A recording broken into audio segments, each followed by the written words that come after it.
ఎలాగున్నారండి? ప్రభు మహాకృపలో మీరు అందరూ క్షేమమే కదూ? ప్రభు అయిన యేసుక్రీస్తు నామమున మీకు నా హృదయపూర్వక శుభాలు, వందనాలు తెలియజేస్తున్నాను.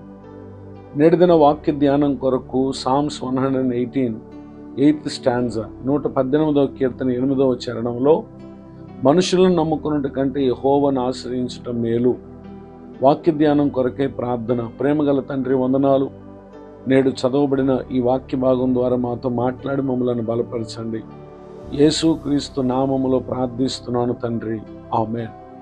చదవబడిన ఈ వాక్య భాగంలో మానవ జీవితానికి ఏది మేలు అనంటే, స్నేహితులను, బంధువులను, రక్త సంబంధీకులను, ఇలా లోకంలో మనం ఆధారం చేసుకున్నట్టు కారణంగా ఉన్న వారిని మనము నమ్ముట కంటే, మానవులమైన మన జీవితానికి కారణభూతుడగు దేవునిపై మనం ఆధారపడటం, అది మన జీవితానికి మేలు.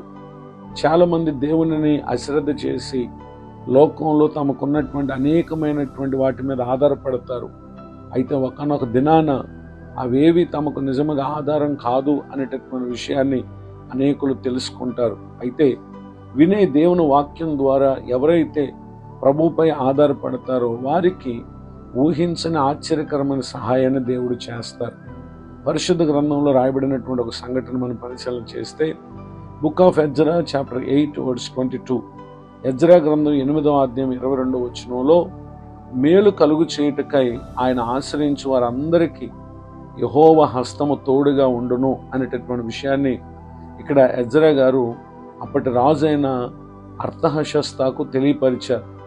ఆ విషయాన్ని బట్టి తనతో పాటు ఉన్నటువంటి ఇశ్రాయేలులతో అతడు చెప్పినటువంటి మాట, అహావా నది దగ్గర ఉపవాసం ఉండి మనము దేవుని సహాయం కొరకు వేడుకుందాము అని చెప్పి అతడు తెలియపరిచాడు.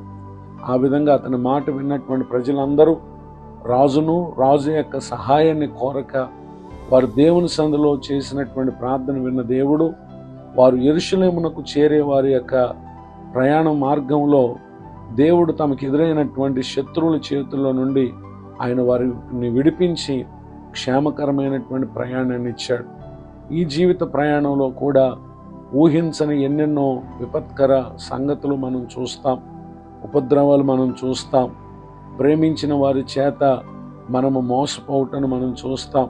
ఇలాంటివెన్నో మన జీవితాల్లో ముందున్నటువంటి రోజుల్లో, గడిచిన రోజుల్లో చూసాం, రాబోతున్నటువంటి రోజుల్లో కూడా మనం ఎదుర్కోవచ్చు. అయితే దేవుని సన్నిధిలో ప్రార్థించి ఆయన సహాయం కొరకు మనం మొరపెట్టినప్పుడు మనుషుల వలన మనం నష్టాలు ఎదుర్కొన్న ఆశ్చర్యకరమైనటువంటి రీతిలో దేవుడు మనకు సహాయం చేస్తారు. మనము గమ్యం చేరే వరకు ప్రభు మనలను విడిచిపెట్టరు. జయ జీవితాన్ని ఆయన మనకిస్తారు. గనుక ఈ దీవెనకు నా ప్రియులకు మీరు పాత్రలు కావాలని కోరుతూ ఈ మాటలు ముగిస్తున్నాను. ప్రార్థన. కృపగల మా తండ్రి, వందనాలు. నిన్ను ఆశ్రయించుట మా జీవితానికి మేలని మీరు మాకు నేర్పించినందుకు స్తోత్రం. వీటిని ఆధారంగా చేసుకుని మిమ్మల్ని అశ్రద్ధ చేస్తున్నామో, ఇదను విన్న వాక్యాన్ని బట్టి మమ్మల్ని మేము మనసు మార్చుకుని ప్రవర్తించడానికి సహాయం చేయండి. దైవజనులను, వారి కుటుంబాన్ని, పరిచయను దీవించండి. నూతన సంవత్సర దయాకిరీటాన్ని పొందిన వారిని దీవించండి. ముందున్న కాలమంతా మేలు కలుగు చేసి కాపాడమని యేసుక్రీస్తు నామములో ప్రార్థిస్తున్నాను తండ్రి, ఆమేన్. తండ్రి, కుమార, పరిశుద్ధాత్మ దేవుడితోనే నడిపించునుగాక, ఆమేన్. నేడు విన్న ఈ మాటలు మీకు ఆశీర్వాదకరంగా ఉంటే మీరు పొందు మేలు మాతో పంచుకునండి. మీ ప్రార్థన అవసరాలు తెలియపరచుటకు నా cell number 9959141897. God bless you. Have a blessed day. ఇట్లా మీ సహోదరుడు పాస్టర్ విలియం బూత్.